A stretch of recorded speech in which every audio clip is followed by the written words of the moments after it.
యేసుక్రీస్తు అతి పరిశుద్ధ నామములో ప్రతి ఒక్కరికి వందనాలు. మరి ఈరోజు ప్రార్థన, మరి ఈరోజు వాక్యం అంశం ఏమంటే దేవుని చిత్తం. మరి వాక్యం ప్రతి ఒక్కరు విన్నారు కదా. మరి వాక్యంలో ముఖ్యంగా మనకు ఇద్దరు కనబడిస్తారు. ఎవరంటే అననీయ మరియు సౌలు. మరి ఫస్ట్ అననీయ గురించి తెలుసుకున్నాం.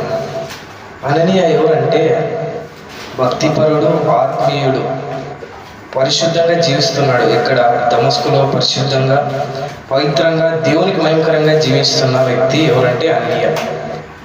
మరి దేవుడికి చాలా ఆత్మీయుడు. ఎంత ఆత్మీయుడు అంటే ఏకంగా ప్రార్థన చేసుకుంటా అంటే దర్శనంలో తేటగా ఆయనతో మాట్లాడుతుండేవాడు. అంత ఆత్మీయుడు దేవుడికి. మరి ఇంకొకరు సౌలు. మరి సౌలు గురించి తెలుసుకోవాలా, మన ప్రతి ఒక్కరికి తెలుసు. అసలు సౌలు గురించి చెప్పుకోవాలంటే చాలా దుర్మార్గుడు. ఎంత దుర్మార్గుడు అంటే దేవుడికి ఫుల్గా వ్యతిరేకంగా ఉండేవాడు. దేవుడికి ఎవరైనా ప్రార్థించినా, ఎవరైనా ఆయన వాక్యాన్ని చెప్తున్నా ఫస్ట్ చంపేమనేవాడు. అంత పాపాత్ముడు. అంటే వ్యతిరేకంగా దేవుడికి ఆయన చేసిన కార్యాలు ఎన్నో ఉన్నాయి. చెప్పుకోవాలంటే 1, 2 కాదు, చాలా ఉన్నాయి. మరి ఆ సౌలు పౌలుగా ఎలా మారినాడంటే, ఒకరోజు సౌలు మరి దమస్కులో నుంచి వెళ్తుండగా అపోస్తుల కార్యములు మరి 9వ అధ్యాయం 3వ వచనం ఎవరైనా చదువుతారా? అతడు ప్రయాణం చేయించు దమస్కు దగ్గరకు వచ్చినప్పుడు అకస్మాత్తుగా ఆకాశం నుండి ఒక వెలుగు అతని చుట్టూ ప్రకాశించెను. అప్పుడతడు నేల మీద పడి, సౌలా సౌలా, నీవేళ నన్ను హింసించుచున్నావని తనతో ఒక స్వరము పలుకుట వినెను. ఆకాశం నుండి ఒక వెలుగు అతని చుట్టూ ప్రకాశించను.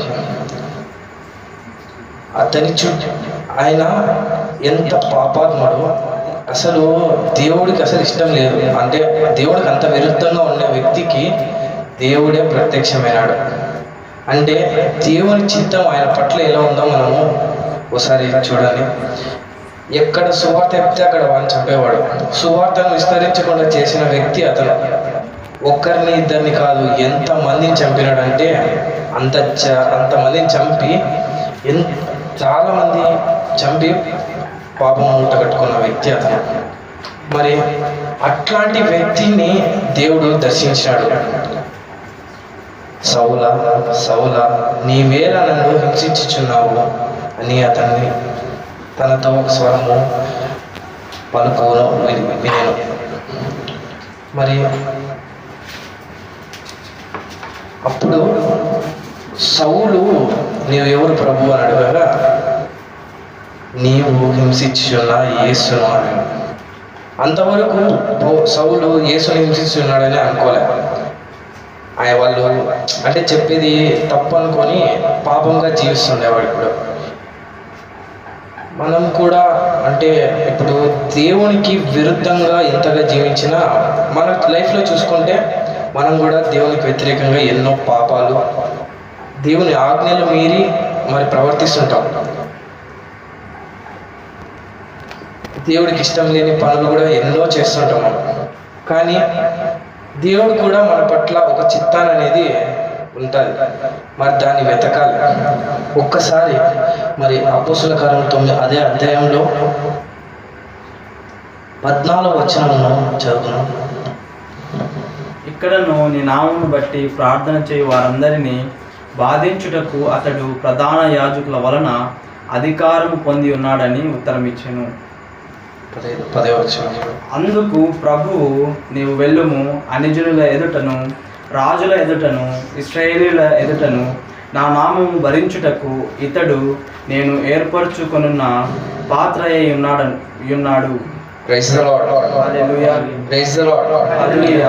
ఎవరిని ఎంచుకున్నాడు? సౌలు. ఎంత పాపిగా ఉన్నాడు ఆయన. అసలు అంత పాపిని కూడా ఎట్లా ఎంచుకున్నాడు ఈయన? చెప్పండి. సాధారణంగా అనేక మందికి సువార్త చెప్పే వ్యక్తిగా ఆయన ఎంచుకున్నాడు. మరి మనం కూడా మన లైఫ్లో చూసుకుంటే మనం ఎంతగా దేవునికి దూరం అయ్యే కాలాలు చాలా ఉంటాయి. 1-2 సార్లు కాదు. మనము ఒక్కొక్కసారి ఏమనుకుంటామంటే ఇప్పుడే ప్రార్థన చేసుకొని ఇంకా పవిత్రపడుచుకుందాము, ప్రేయర్ చేసుకొని అయిపోతుంది అనుకుంటాం. ఇక ఒకసారి ప్రేయర్ చేసుకొని నేను పరిశుద్ధపడిపోయాను, బాప్తిజం ఉన్నా కదా చాలే, ఒకసారి ఇన్ని పాపలన్నీ వెళ్ళిపోయినాయి అనుకుంటాం. కానీ అట్లా కాదు. దేవుని సంకల్పం ఏంటో మనం తెలుసుకోవాలి. దేవుని చిత్తం ఏంటో మనం తెలుసుకోవాలి.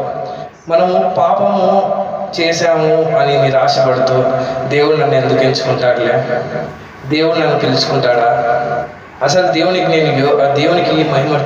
మహిమపరిచేకి నేను యోగున్నా కాదా అని అనుకుంటాను. కానీ మనము దేవుని సంకల్పము మన పట్ల ఎంతో గొప్పది. ఎంత గొప్పగా ఉంటుందంటే అంత గొప్పగా ఉంటుంది దేవుని సంకల్పం మన పట్ల. అది తెలుసుకోవాలి. మనం తెలుసుకోవాలంటే ఏమంటారు, అదే జస్ట్ ప్రార్థన చేసుకుంటా దేవా నాకు నీ సంకల్పం తెలుగు తండ్రి అంటే కాదు. అది మనము మన లైఫ్ని చేంజ్ చేసుకోవాలి. బాప్తిసము పొందుతాం, కానీ ఇప్పుడున్న జనరేషన్లో బాప్తిసం అనేది జస్ట్ ఊరికనే ఓ సర్టిఫికేట్ మాత్రమే. హల్లెలూయా, కరెక్టా కదా? అంతే కదా. బాప్తిసం తీసుకోవడం, మనం చేసే పనులు మనం చేయడం. బాప్తిసము మనకి 2వ జననం అంటారు. కానీ మనము ఇప్పుడు చూసుకుంటే అట్లేం లేదు. బాప్తిసం ఉంటే నీళ్ళలో మునిగి లేసి అయిపోతుంది అడిగి, ఇంకా దాని తర్వాత నుంచి యథావిధిగా మన జీవితాన్ని అదే జీవితంలో నడుస్తాడు. కానీ అప్పట్లో ఎట్లా ఉండేదంటే బాప్తిసం మారు మనసు పొందడం. అసలు మనము ఎంత పాపి అయినా బాప్తిసం పొందినాక పవిత్రుడవుతాడు. కానీ ఇప్పుడు చూసుకుంటే మనము అట్లా ఏం లేదు. అసలు బాప్తిసం అంటే పేరుకి చర్చిలో ఒకసారి పాస్టర్ చెప్తారు, ఒక 20 మంది కలిసి ఒకేసారి బాప్తిసం పొంది వైట్ డ్రెస్లు వేసుకొని మేము పరిశుద్ధులు ఇంకా ఫోటోలు పెట్టేస్తామంట, వీఆర్ బాప్టైజ్డ్. కానీ అట్లా కాదు. దేవుని సంకల్పమును చిత్తాన్ని ఎరిగి మరి దేవునికి మహిమకరంగా జీవించాలి. మరి చాలా ఉన్నాయి చెప్పుకోవాలంటే, కానీ సౌలు గురించి మనం చెప్తున్నాం కాబట్టి ఇప్పుడు సౌలు ఎంత పాపిగా ఉన్నా, దేవునికి ఎంత విరుద్ధంగా ఉన్నా, దేవుడు చూడండి ఆయన పట్ల ఎంత మంచి చిత్తాన్ని మరి ఆయన పట్ల ఉంచినాడు. సాధనముగా వాడుకుంటున్నా అని చెప్పాడు. కాబట్టి దేవుని చిత్తం ఎలా ఉందో చూడండి. అసలు అతడు కూడా ఊహించి ఉంటాడో లేదో నాకైతే తెలియదు. అతను దేవుని చేత అనేక మందికి తన నామంను తెలియజేయటకు అతనిని సాధనగా ఎన్నుకొని ఉన్నాడని. కాబట్టి మనం చూసినట్లయితే సౌలు ఇప్పుడు దర్శనానికి అంటే ఆయన దమస్కులో వెలుచుండగా దర్శనం ముందు కూడా ఏం చేశాడంటే 9వ అధ్యాయం మొదటి నుంచి 3 వచనాల వరకు చదువుతున్నాము.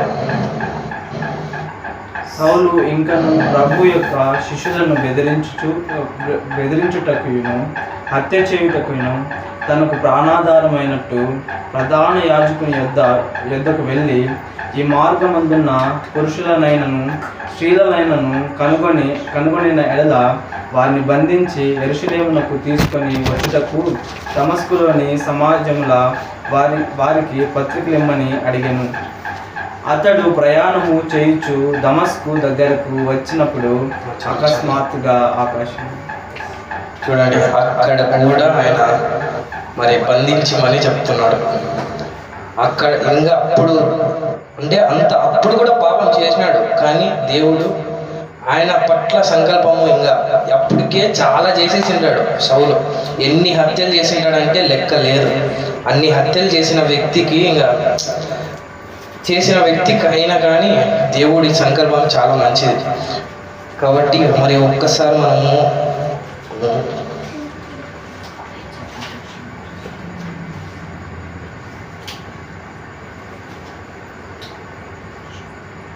17వ వచనం చదువుకొని. అననీయ వెళ్ళి ఆ ఇంట ప్రవేశించి అతని మీద చేతులుంచి, సౌలా సహోదరుడా, నీవు వచ్చిన మార్గములో నీకు కనబడిన ప్రభు అయిన యేసు నీవు దృష్టి పొంది పరిశుద్ధాత్మతో నింపబడినట్లు నన్ను పంపి ఉన్నాడని చెప్పెను. అప్పుడు అతని కన్నుల నుండి పొరల వంటివి రాలగా దృష్టి కలిగి లేచి బాప్తిజము పొందెను. తరువాత ఆహారము పుచ్చుకొని బలపడెను.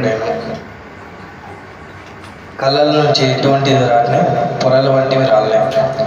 అప్పట్లో మరి పాపము నిండి ఎప్పుడైతే దేవుడికి దర్శనం కలిగిందో ఆయనకి, ఆయన కళ్ళు మూసకపోయినాయి. ఎందుకు? పాపంతో నిండి ఉన్నాడు. ఫుల్ పాపమే ఆయన ఒంటి నిండా పాపము పాపము పాపము. కాబట్టి ఆయన దేవుని వెలుగును చూడలేకపోయి కళ్ళు మూసుకొని పోయినాయి. ఒకసారి మత్తయి సువార్త 6వ అధ్యాయం 22వ వచనం 23వ వచనం చదువుకున్నాము.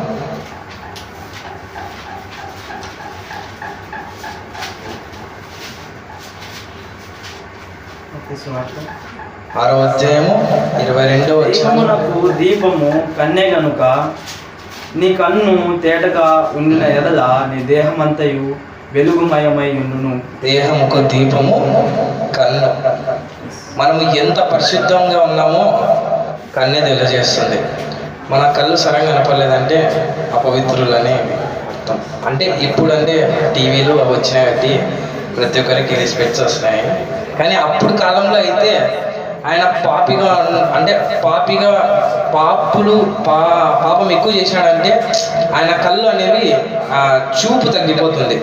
అట్లా కాబట్టి ఈయన చూడండి, ఇక్కడ ఈయన పాపంతో నిండిన వాడే అన్నాడు కాబట్టి దేవుని వెలుగుని చూడలేకపోయినాడు, కళ్ళు మూసుకొని పోయినాయి.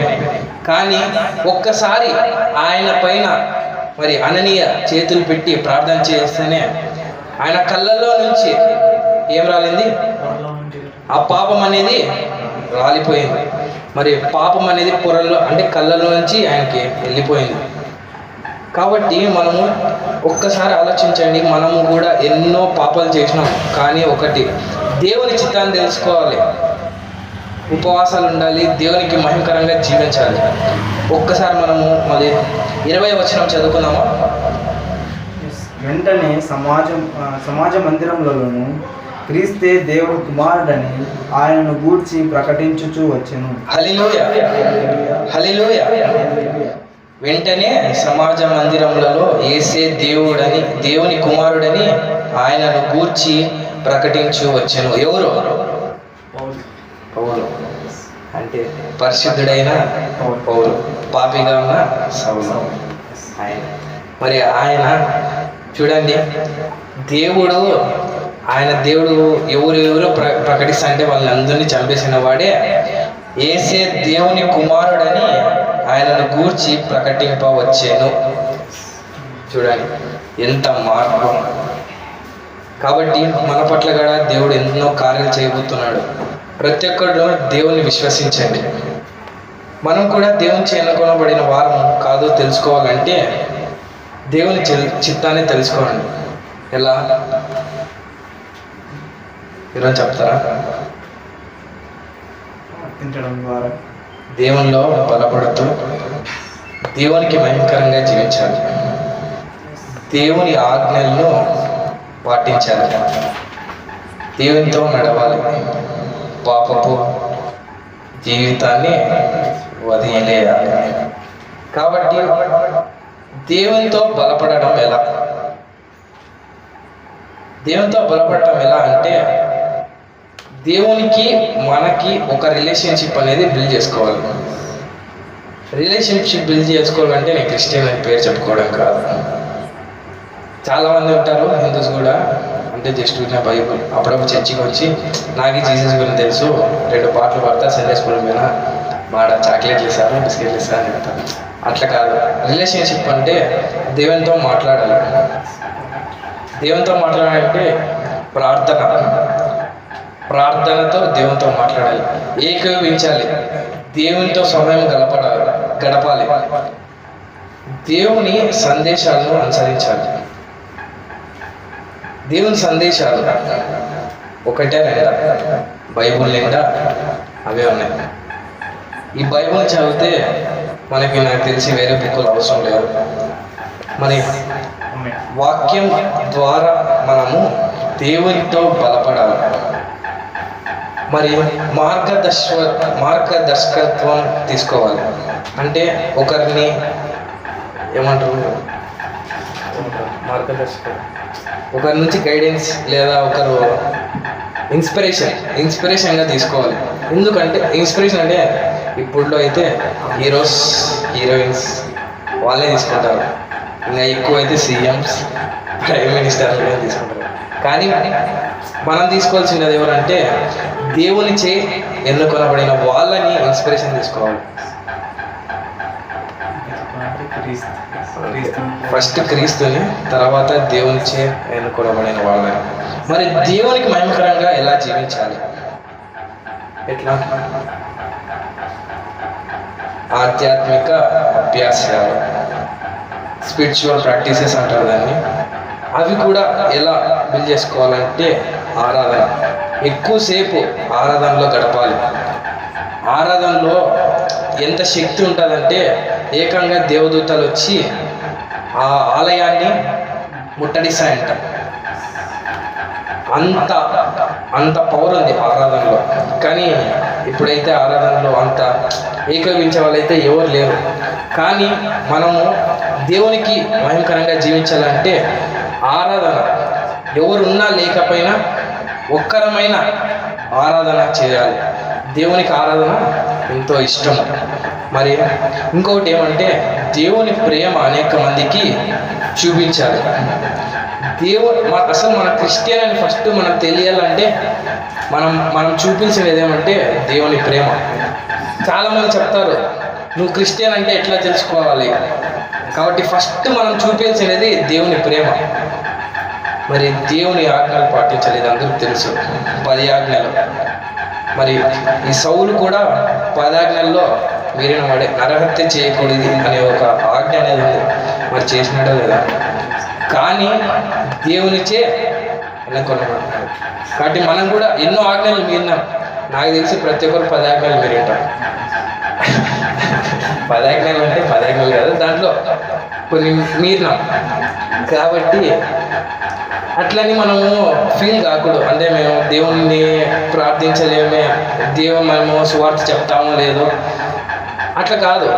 దేవుడు ఖచ్చితంగా ప్రతి ఒక్కరిని, మరి ఒక చిన్న ఎగ్జాంపుల్ ఏమంటే, నేను ఫస్ట్ వచ్చినప్పుడు అన్నకు అడిగిన, అన్న సువార్త చెప్పాలంటే ఎట్లా, పాస్టర్ అవ్వాలంటే ఎట్లా, దేవుని పిలుపు ఉండాలా, ఖచ్చితంగా పిలుపు ఉంటేనే చేయాలా అన్న చెప్పినాడు.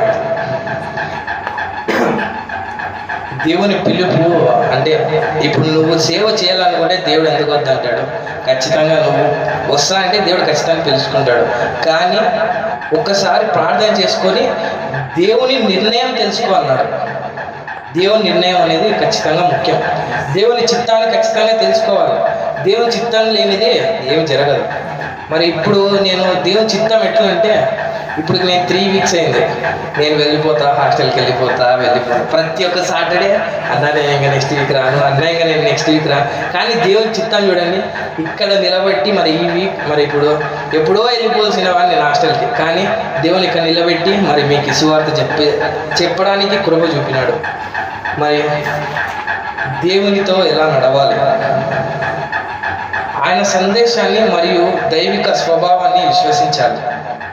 అట్లా దేవునితో నడవాలి. Trusting this message and divine nature అంటే మనము సందేశాన్ని, దేవుని సందేశాలు ఉన్నాయి కదా, దాన్ని మరియు అంటే ఆ సందేశాలు విని మనలో దైవిక స్వభావాన్ని అనేది పెంపొందించుకోవాలి.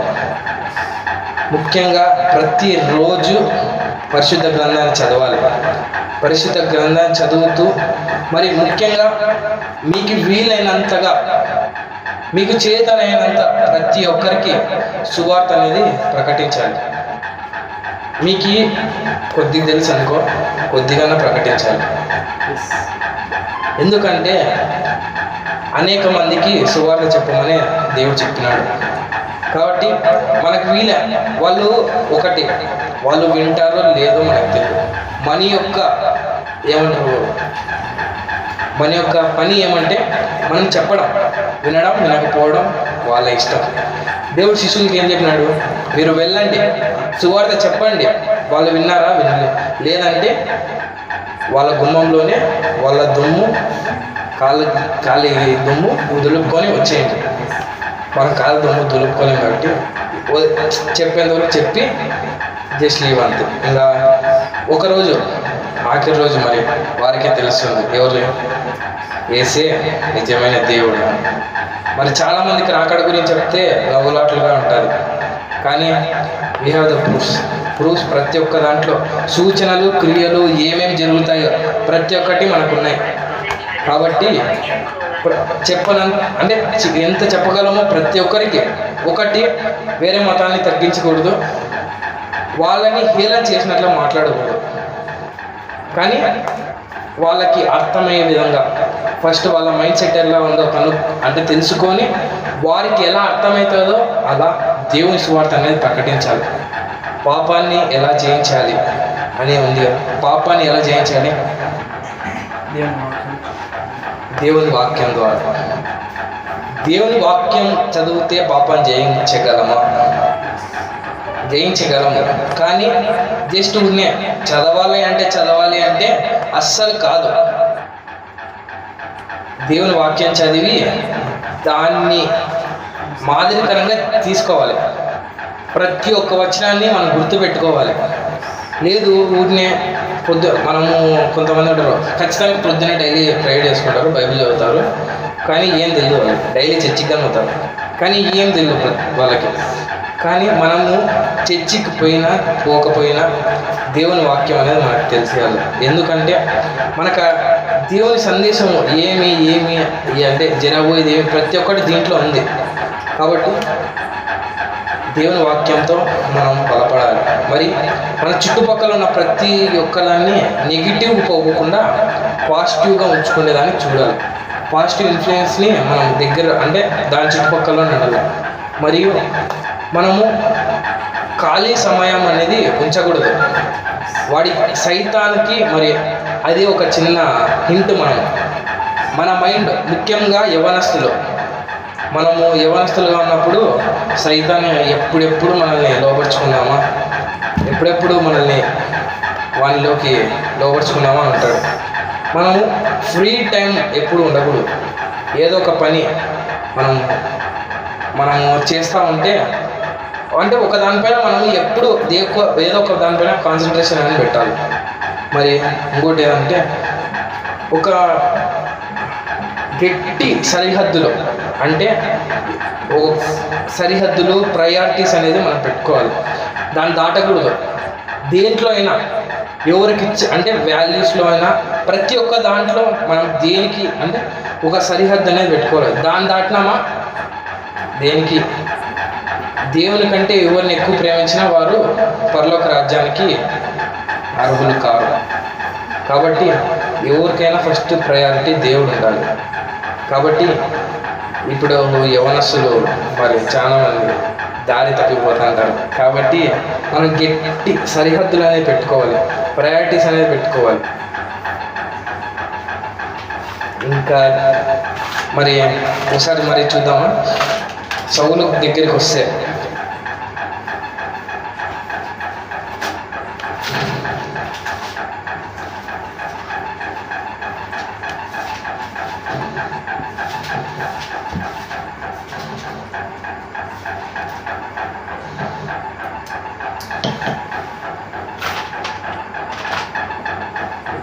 సౌలు గురించి మరి సౌలు దగ్గరికి వద్దాం. మరి సౌలు ఎవరు? సౌలు పాపిగా ఉన్న పౌలు. మరి పౌలు ఎవరు? పరిశుద్ధపడిన సౌలు. అంతే కదా. మరి అసలు సౌలు జీవితము అంటే సౌలు కూడా అంటే దేవుడు ఎట్లా అంటే దేవుడు అలా చేసినాడు కాబట్టి ఆయన దేవుని ఈజీగా నమ్మినాడు. అంటే అవును నేను చేసిన తప్పు అని, లేదంటే ఆయన అనుకునేవాడేమో అంటే దేవుడికి ఇంకా ఏం తెలియక ఇంకా నేను పరిశుద్ధంగా ఉన్నాను కదా దానికే నన్ను ఎన్నుకున్నాడేమో అనుకునేవాడేమో.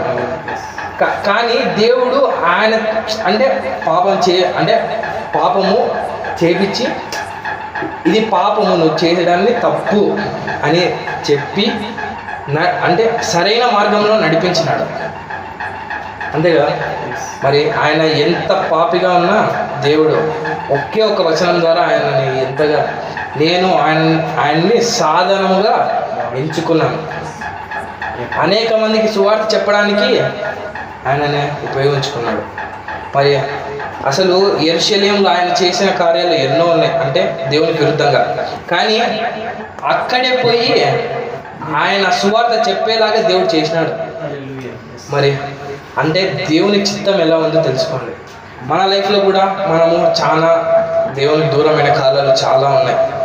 మరి కాబట్టి మనం కూడా మరి దేవుని చిత్తాన్ని తెలుసుకోవాలి, దేవునికి విధేయతగా ఉండాలి.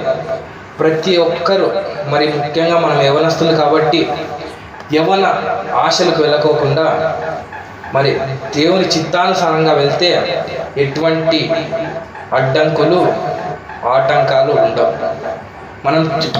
మనము చేసే ప్రతి పనిలో దేవుణ్ణి ముందుంచాలి.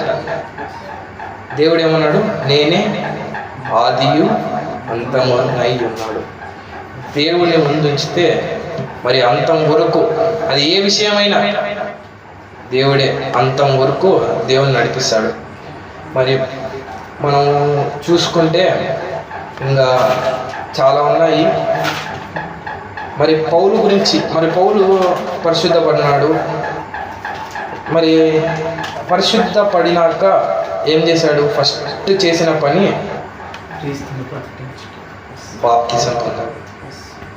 ప్రార్థన చేయగానే తిని బలపడి బాప్తిసం పొందాడు.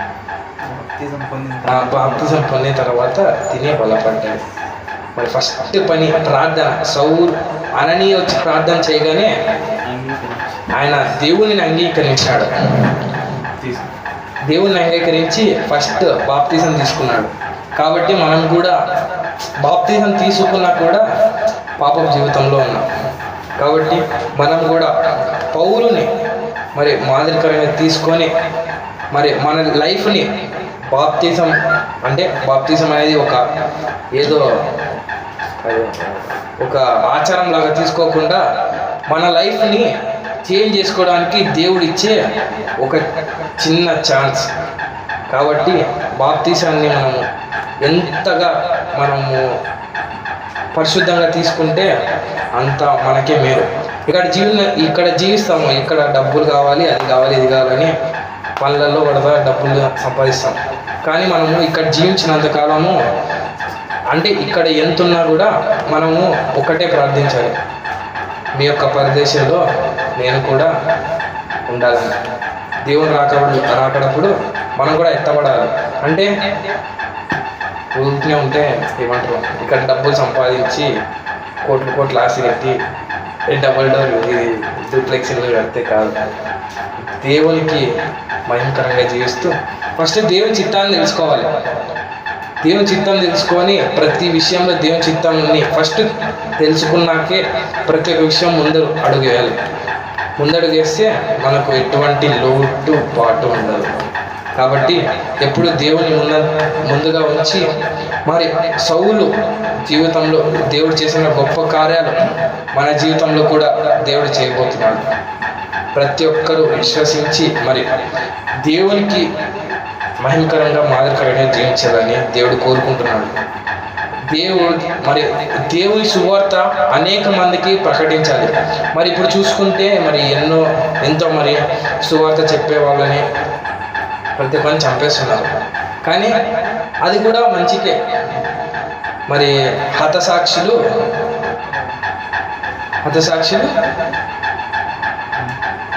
దేవునికి రాజ్యానికి వారసులు, అంతే కదా.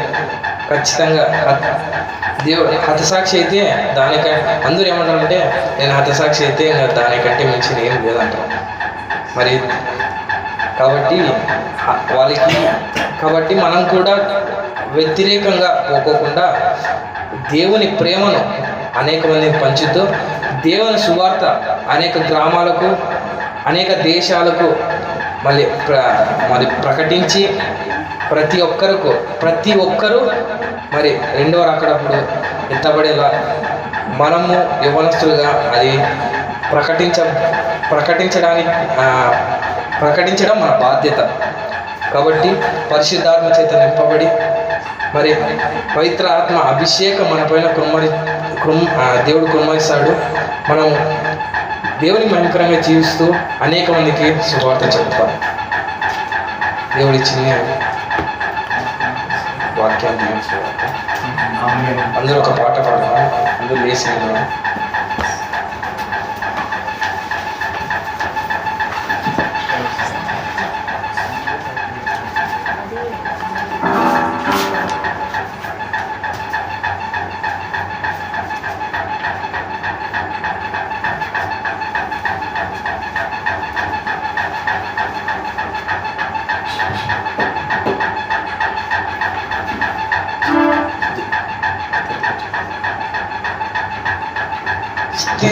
స్థిరపరచువాడవో బలపరచువాడవో పడిపోయిన చోటే నిలబెట్టువాడవో